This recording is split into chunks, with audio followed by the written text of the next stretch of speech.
10 dakika bileti olduğu için kavanozu sıkışmış istavrit gibi böyle gidiyoruz Daniel'le en arka. Varenye. Azerbaycanski. Değil mi? Otogara nasıl birbirine katabilirsin değil mi? Şimdi şöyle bir şey oldu. Biz Bobustan'a gitmek istiyorduk.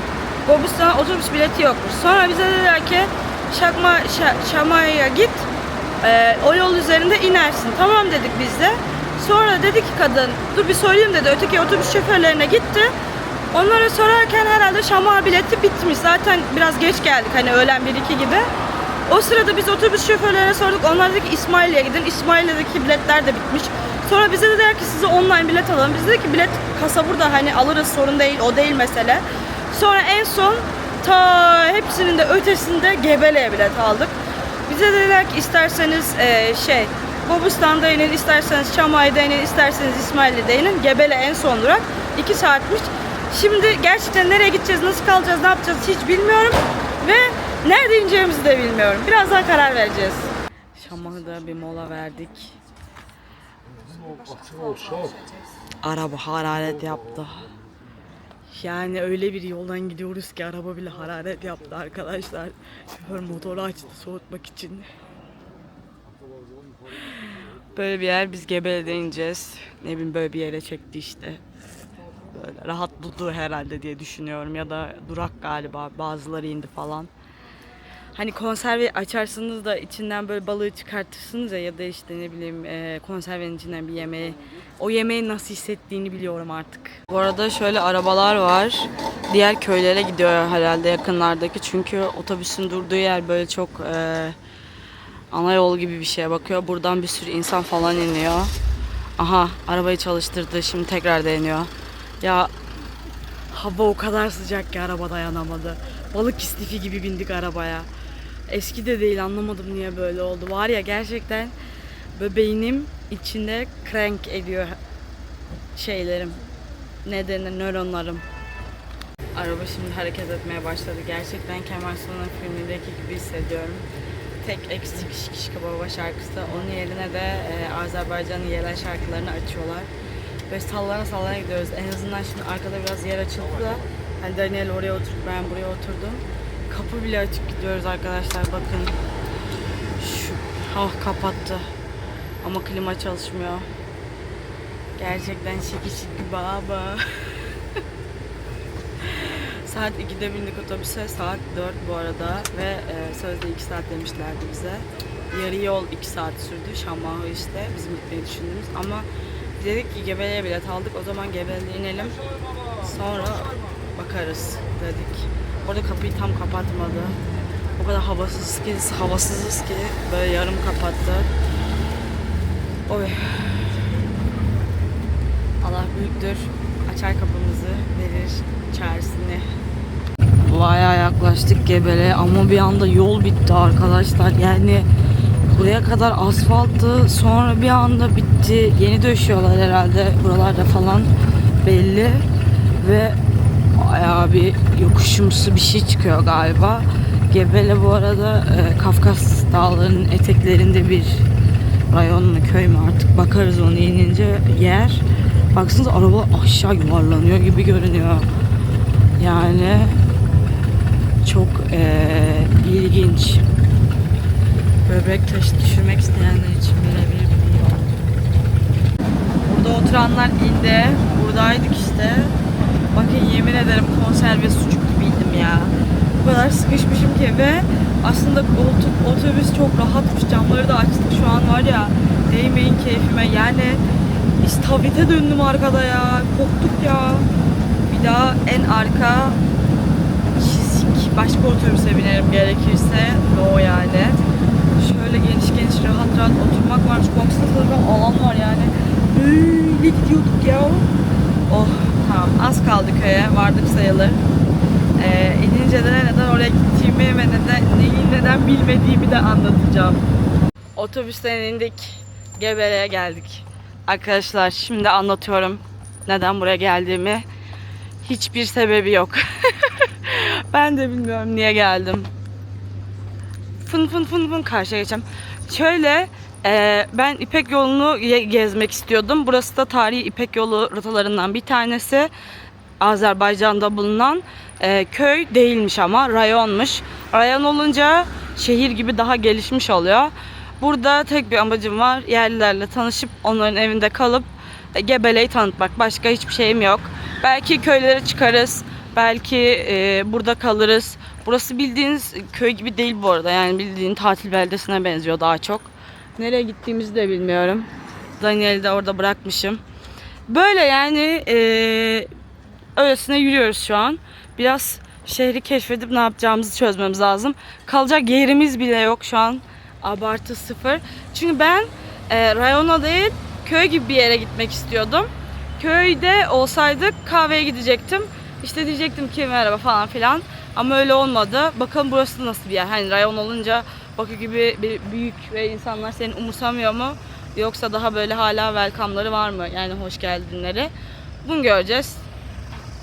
Olmadı köy kahvesine yine giderim. Yine sorarım yani Gebele'nin tarihini anlatır mısınız falan diye. Daniel çok mutlu. We are so happy. Köye gelmedik ve acı çekmiyoruz diye. Kocam. Neyse ben onu başka köylere götürürüm. Bozuk olan yolda inecektim ben. O size gösterdiğim. Gerçekten düşündüm, dedim ki burada mı insek? Hiçliğin ortası. Tamam. This way why? Restaurant? Everything is river this way. River is near city center. There is a Okay. Bu tarafa doğru nehir varmış. Şimdi nehire doğru yürüyoruz. Bakın gerçekten hiçbir planımız yok. Hatta yürüyeceğimiz yönü bile yanlış seçmişiz. O kadar yani. İşte bakalım ne olacak. Şimdi hep beraber öğreneceğiz. Ben bile bilmiyorum. Hadi. Böyle bir kola aldım. Bakü'deki marketlerde görmemiştim. Tadı aynı Coca-Cola'ya benziyor bu arada. Şimdi nehirin oraya doğru falan yürüyoruz.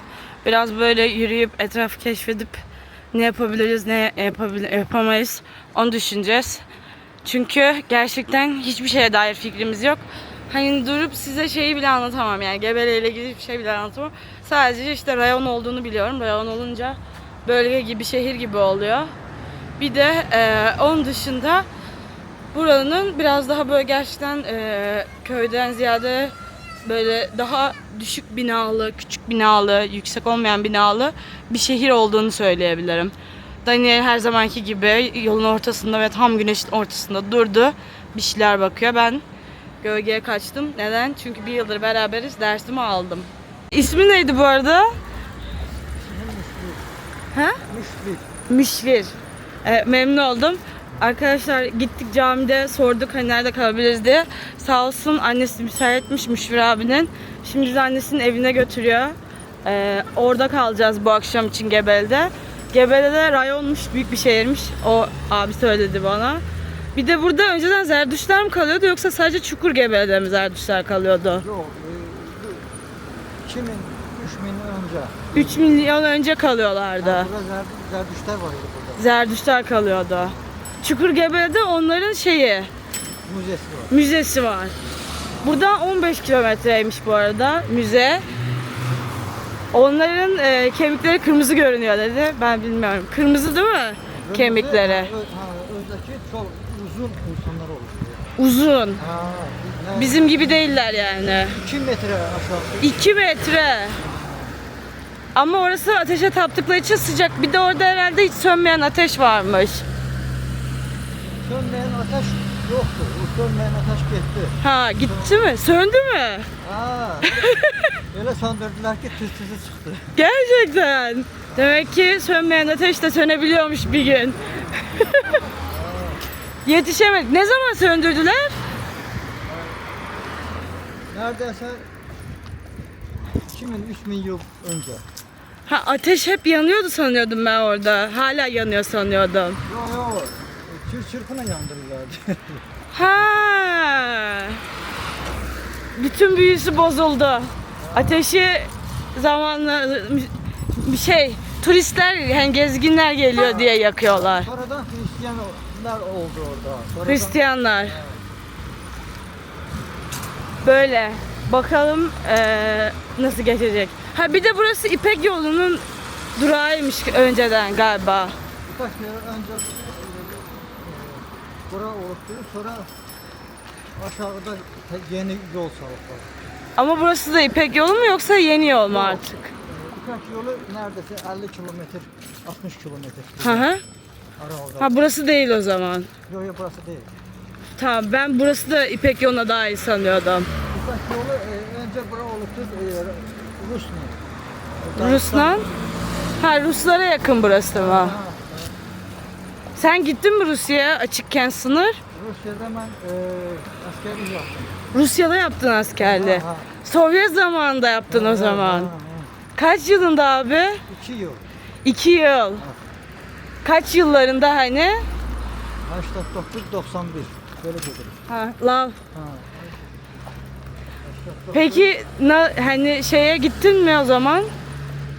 Mübadeleye falan o zamanlar yoksa normal askeri eğitim O miydi? zaman askerliğe gittim. Asker. Tamam. Ha. Mübadele değil normal bildiğin asker Rusya'da. Teşekkür ederim. Şimdi eve geldik sayılır. Devam edecek. Ha burası. Abinizin evi şu mavi olan. Abimin evi orada. Bu mu? Yeni yapılıyor galiba ama. Bu da abimin eviydi. Yeni yaptı. Ha. Ama bu bitmemiş. Daha. Bu da ablamın evi. Bu. İstanbul'da yaşıyor ablam. Aa İstanbul'da. Siz oradan biliyorsunuz Türkçeyi biraz. Ben televizyondan bilirim. İzleye izleye. Ben Türk filmlerini çok seviyorum. Azerbaycanca filmleri izledik. Artık Türk filmlerine geçtik. Evet. Burada çok izleniyor Türk filmleri. Biz çünkü Türk şeyini seviyoruz. Ne yapalım kardeşim? Ha, güzel yani orada. Yani Bu. orada her şey güzel. Orada Türk filmlerine bakmışım. Babam vaktinde daha önce gider. Evet burada çok popüler. Aa, evet. Burada çok dinliyorlar İbrahim Tatlıses'i. Ne diyeyim? Emrah. Ha ha. O da yoksa o okuyan idi, okuyordu. Bilmem ki. Emrah şarkı söylüyordu ha. Ha evet evet Küçük Emrah İbrahim Ha, ha. Tatlıses'in. Sonra Ebru Gündeş. Ha ha evet.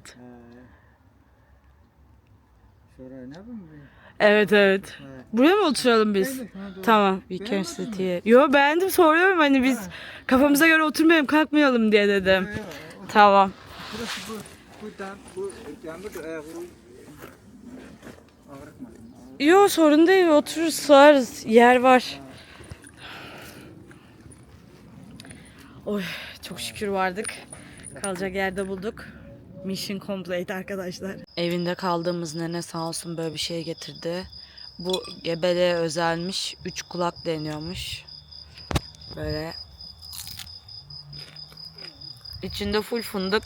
Gösteremiyorum. Döndüreyim bir daha. İçinde full fındık ve ceviz varmış. Böyle aynen. Bu bir tür baklavaymış. Azerbaycan'da farklı farklı baklavalar varmış. Bu da baklavanın gebeleğe özel türüymüş. 3 kulak diyorlar buna. Günaydın, günaydın, günaydın. Dün karanlıkta geldiğimiz için gösteremedim. Ama yani karanlıkta gelmedik de bahçede çok oturduk. Buraya geldiğimizde karanlıktı. Kaldığımız ev böyleli bir yer. Kocam hala kendine gelmeye çalışıyor. Bu eski Sovyetlerdeki büyükannelerin hepsinin evinde olan bir şeymiş. Bizim köylerdeki yatak böyle şey gibi klasik klişesi gibi klişe bir şeymiş. Bu ama dünyanın her yerindeki anneannelerin var olan koleksiyonu. Bakınız arkadaşlar. Kristal özellikle bak dünyanın her yerinde anneannelerin bu varmış. Bir de Rusya'da babuşkaymış. Artık öğrenmeye başladım Rusça. Azerbaycan dili de öğrenmeye başladım. Böyle bu klasik Azerbaycan evleri. Yani Sovyet zamanı yapılmış bu ev. Böyle bakın uzun hani açık bir balkonu var. Bizim kaldığımız odanın kapısı bu şekilde. Böyle gidiyor. Kadın bayağı anlattı bu arada dün bize Sovyet zamanını. Şimdi herkes uyuyorsa çok ses yapmayayım diye şey yapmak istemiyorum. Burası nenenin kaldığı yer. Burası tuvalet. Bahçemizde öyle. Nene şeyleri çiçeklerini suluyor bile. Dışarıdan da ev böyle görünüyor. Nenenin adı Raya bu arada. Dün söyledi.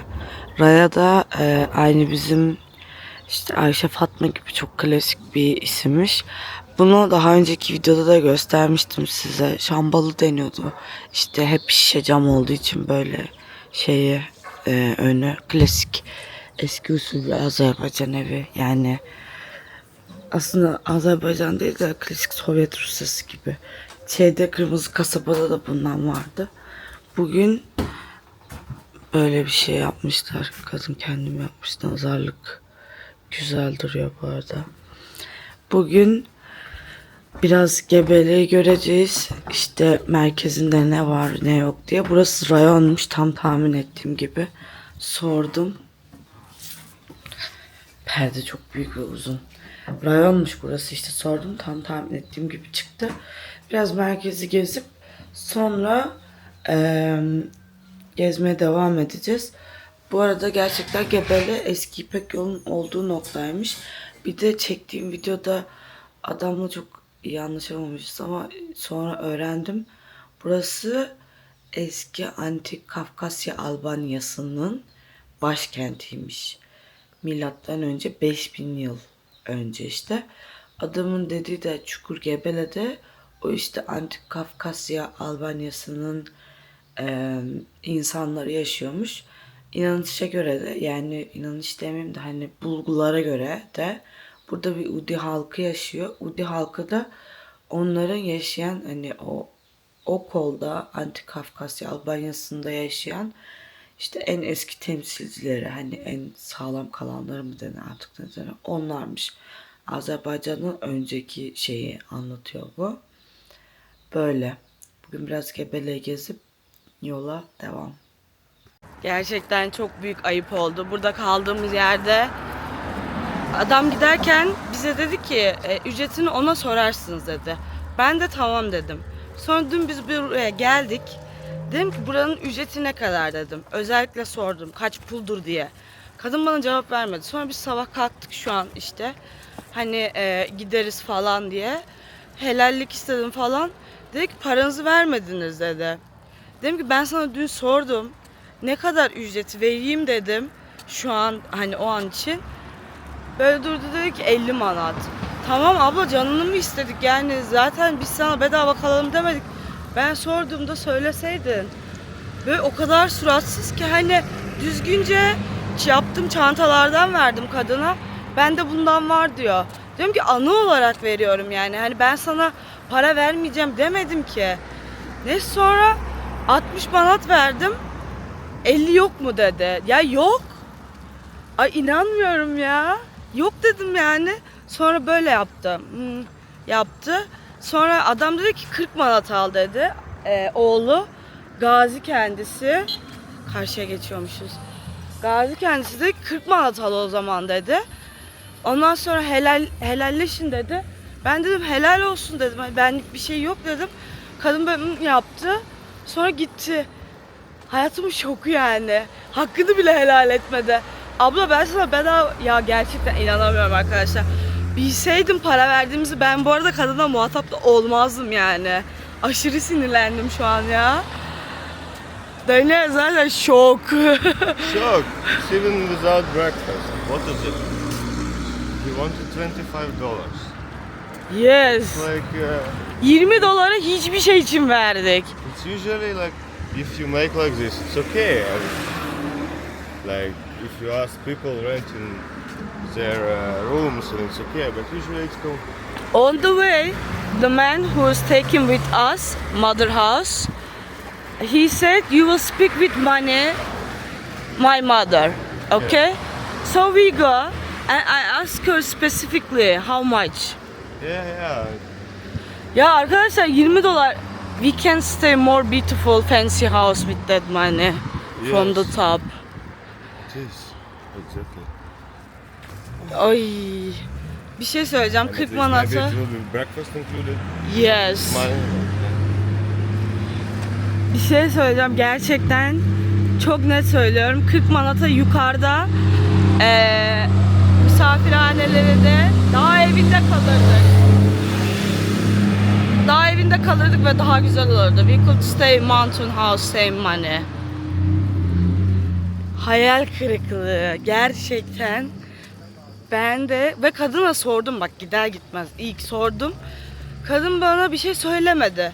Bir şey söylemeyince I asked specifically when we arrived first time. And she didn't say me anything.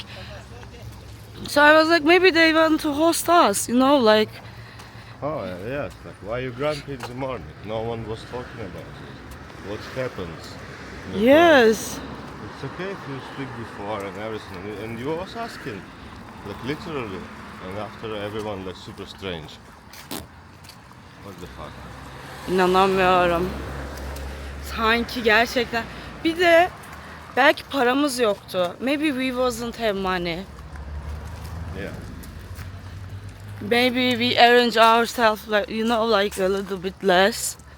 And she was so disrespectful. When I give her my bag, she was like, I have this one. But I was like, it's my design, you know. I don't know what happens to her. It's like, you know, Wolverine, We wake up. wake up and everything turn different, Evet. like in these fairy tales. It's super strange, like we do nothing, we were speaking to Evet, we wake up, gerçekten. we just pack our luggage and go. We was not bothering anyone, not speaking with anyone. It's like, Yes. what the fuck is going on? Like, why? Horrible. What happened to you guys? Like, Burada bir yerde nehir olması lazım bu arada. No lake, no river. it is, but I think it's kind of no beach or no where is beach. Aşırı üzgünüm ya. Gerçekten yani. Okay, what's plan? To go to the exit of city? Yes, İsmail. But let's find a place to sit, drink something. Kindish. Çok mutsuzum ya. Yani dün sorduğumuza söylesen belki biz başka çare bulacağız.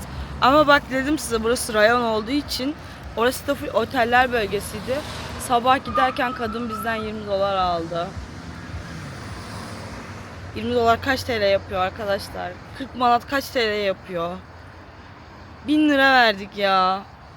Hiçbir şey için bir de yani böyle bedavaya kalmıştım Kuba'da aynı evde. Yani biz kalacak yer sorduk ve bizim o kadar paramız olmadığını söylemiştik. Aşırı üzüldüm şu an. Nehri falan bulamadık arkadaşlar. Böyle bir kahve aldım. Ondan sonra sinirimden mideme kramplar giriyor. Şimdi parkta oturacağız, bir dinleneceğiz. Sonra direkt otostopa çıkacağız. Çünkü gerçekten çok sinirlendim ya hani. Babasının dıdısı hikayesine kadar anlattı. Hani bu akşam burada ücretli kalacaksınız. Ücretiniz 40 manat diyemedi. Sabah nar satıyor suratı. Sirke satıyor suratı. Söyle o zaman. Tam giderken hani biz diyor ki paramı vermediler. Söylesene biz verelim paranı yani. Bize niye hırsız muamelesi yapıyorsun? Gerçekten çok ayıptı kadının yaptığı muamele ya. Anlatamıyorum size yani hani bakın gerçekten gözümden falan ateş fışkırıyor. Dün gece sordum ben sana kaç puldur diye. Söylemedin bize. Sabah çıkarken sanki biz bedavacı muamelesi yiyoruz. Yok abi gerçekten. Gebele şu an eksi. Azerbaycan 8 oldu gözümde 10 üzerinden. 2 puanı kırdım. Üzgünüm. Madem bu kadar hani göreneklerinize böylesiniz. O zaman biraz da hani nasıl yapılacağını da öğrenin bu işin.